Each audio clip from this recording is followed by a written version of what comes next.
솔로몬TV 손변호사입니다. 여러분, 오늘은 제가 집 근처 카페에 와서 영상을 촬영하게 되었습니다. 영상 촬영하기 전에 제가 좀 고민이 있었는데 머리 스타일 때문에 며칠 전에 미용실 다녀왔었는데 보통 이제 남자들이 옆머리 뜨는 걸 굉장히 신경 쓰거든요. 그래서 어떤 분들은, 많은 젊은 분들은 투블럭을 하기도 하고, 저는 이 옆머리 다운펌을 하는데 약발이 세서 그런지 다운펌이 너무 잘 됐어요. 그래가지고 지금 너무 탁 눌려가지고 오늘 영상을 찍기 전에 영상으로 할까 그냥 음성으로 할까 고민을 좀 했습니다.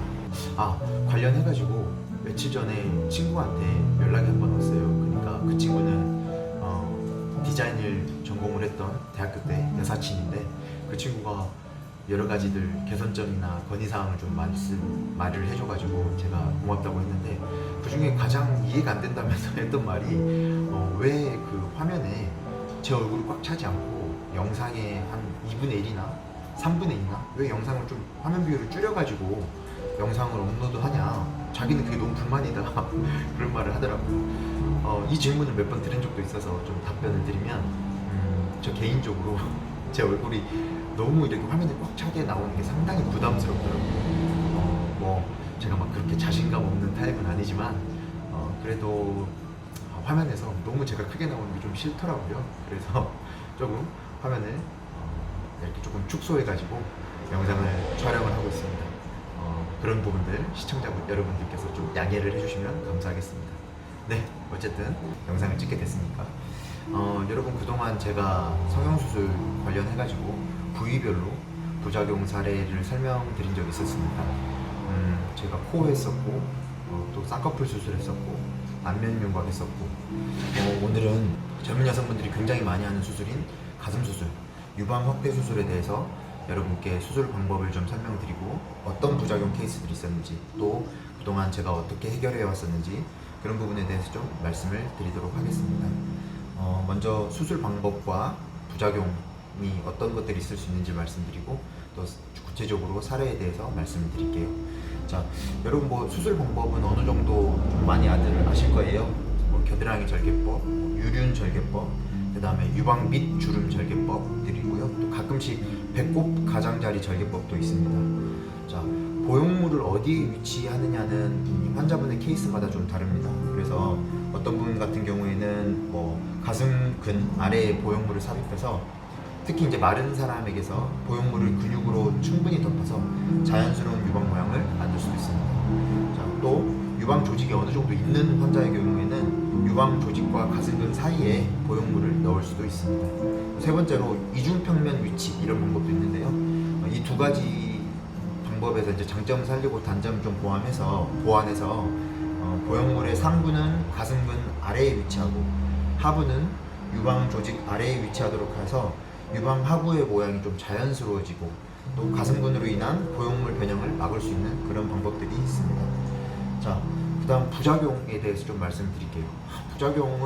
가슴 수술은 부작용이 너무 아프고 또 다양하고 굉장히 일반적으로 많이 일어납니다. 그래서 여러분들께서 유방 수술, 유방 확대 수술을 할 때는 반드시 고민을 많이 해보고 해야 됩니다. 제일 잘 알려진 게 구형 구축이죠. 피막 구축이라고 하는데요. 피막은 이제 수술을 한 뒤에 보형물 주변에 형성이 됩니다. 이 피막이 두꺼워지면서 유방이 좀 단단해지고, 또 그 모양이 일그러지면서 통증을 일으키게 돼요. 이게 가슴 보형물이든 코 보형물이든 저희가 이물질을 신체에 삽입하면 당연히 면역 반응에 의해서 보형물이 둘러싸는 얇은 막이 생깁니다. 이거를 피막이라고 하는데요.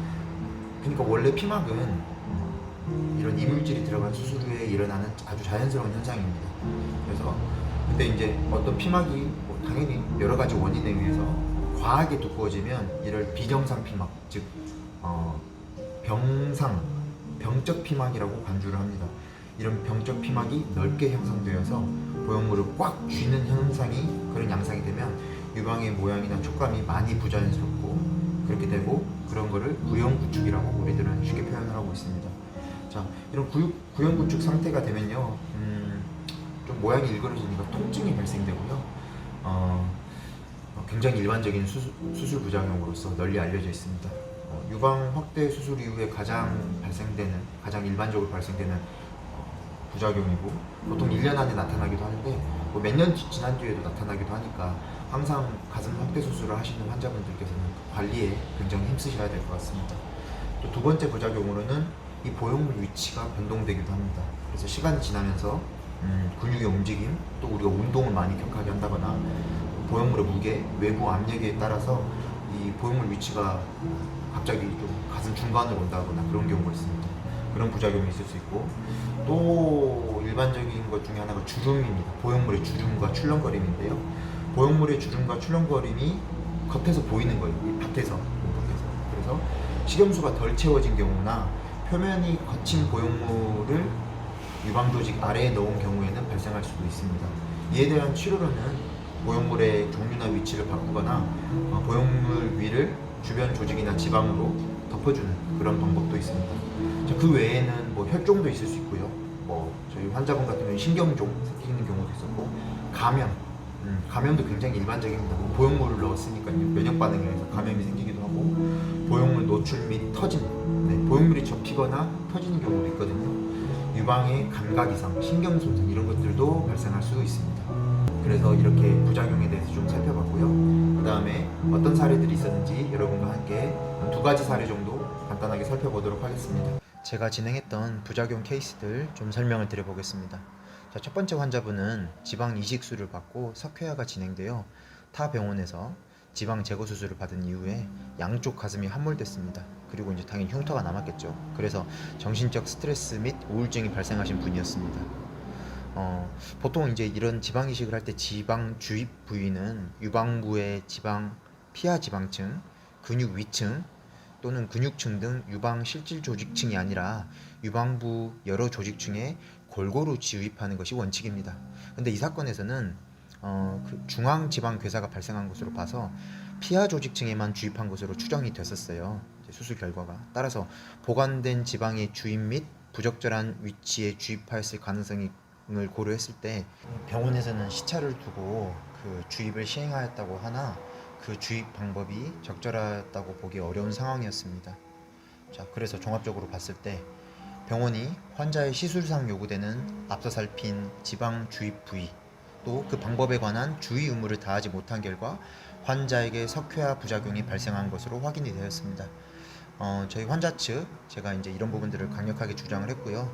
병원에서도 이 부작용에 대해서 어느 정도 책임을 인정했습니다. 그래서 이 사건 같은 경우에는 대략 저희가 상당 부분 비용을 청구하긴 했지만 1,300만 원 정도로 합의를 했습니다.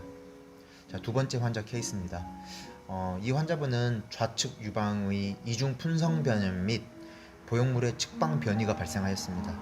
네, 그래서 수술에 대해서 집도 의사가 환자에게 직접 충분한 설명을 제공하지도 않았습니다. 좀 대충 했었고요. 또 병원 직원이나 실장이 그냥 아주 간단한 개요만 설명을 했고 부작용에 대해서 자세히 설명도 하지 않았던 케이스였어요. 보통 많은 병원들이 그러기도 합니다. 자, 그래서 이 사건을 좀 자세하게 살펴봤더니 수술 과정에서 아주 과도하게 좌측 유방을 박리하는 등의 어떤 잘못이 있었습니다. 그래서 그런 주의 의무 위반 및 그 다음에 수술 후 발생한 유방 모양의 변형에 대한 조치를 좀 소홀히 했다는 거죠. 경과 관찰 혜택 의무의 위반이 있었죠. 그래서 이런 유방 변형 등의 그런 악결과에도 의사의 수술 행위에 인과관계가 성립한다고 해서 저희가 이런 부분들을 좀 강력하게 주장을 했습니다. 다만 이 케이스 같은 경우에는 환자도 좀 잘못이 있었습니다. 이 환자가 좀 모델 활동을 하는 환자였기 때문에 저희가 기본적으로 이 수술을 하고 나서는 유방 확대 수술을 한 다음에 보정 속옷을 주는데 이 환자가 이 보정 수술 착용을 굉장히 좀 대충 했었습니다. 네, 그래서 좀 환자의 과실이 조금 인정되기도 했었고요.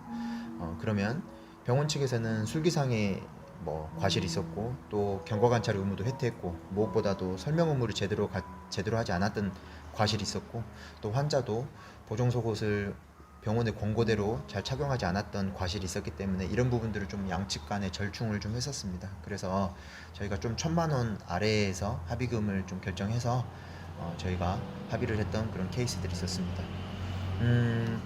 가슴 수술이 굉장히 일반적이어서 이 케이스 말고도 굉장히 많습니다. 실제로 아직 끝나지 않은 케이스 중에는 뭐 염증이 발생해가지고 2번, 3번 이렇게 가슴 재수술을 했던 케이스였던 환자분도 계시고요.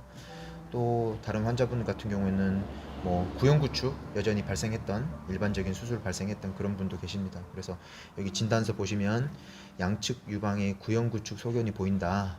그래서 이에 대해서 피막 제거 및 아까 말씀드렸던 피막 제거 및 보형물 교체술 시행이 필요할 수 있다. 또 우측 유륜에 불균형 소견이 있어서 이에 대해서 향후 교정술이 필요할 수 있다. 이런 진단서를 발급받았던 환자 케이스도 계시고요. 또 다른 케이스 같은 경우에는 뭐 아까 혈종, 신경종이 발생한 케이스였습니다. 그래서 이 환자 같은 경우에는 구형 구축뿐만 아니라 또 통증도 있었습니다. 그래서 유방의 압통. 그래서 위 환자 같은 경우에는 유방 확대 및 거상술 시행을 받은 후 발생한 좌측 유방 하부의 압통 및 통증으로 일상생활에 어려움이 있어서 보형물 제거술 및 신경종 제거술이 필요한 상태입니다. 이런 내용으로 진단서를 받으셨던 분입니다. 네. 그래서 이렇게 굉장히 유방수술 후에는 여러분들께서 부작용이 발생할 가능성이 높으니까 굉장히 관리가 많이 필요하다는 것을 알 수가 있겠습니다. 시청자 여러분들께서도 꼭 참고를 해주시면 좋으실 것 같습니다. 네, 여기까지 해서 오늘 가슴 수술, 유방 확대 수술의 부작용과 수술 방법 등 여러 가지들에 대해서 설명을 좀 드렸습니다. 여러분, 가슴 수술이 부작용이 발생했을 때 굉장히 통증이 크다고 합니다. 그렇기 때문에 여러분들 수술 전에는 반드시 신중하게 좀 알아보시고 수술을 하시면 좋을 것 같고요. 수술 후에는 관리에 정말 유의하셔야 될 것 같다는 생각이 듭니다. 그런 말씀을 꼭 부탁드리고요. 네, 오늘 영상 이 정도 하도록 하겠습니다. 여러분, 밖에 봄날 날씨가 너무 좋습니다. 봄이라는 계절이 찬란하게 보내는 게 계절에 대한 예의라고 합니다. 여러분, 예의 바르게 봄날을 잘 보내시길 바라면서 오늘 영상 여기서 마치도록 하겠습니다. 귀 기울여 듣겠습니다. 소리 높여 변호하겠습니다. 솔로몬TV 손변호사였습니다. 감사합니다.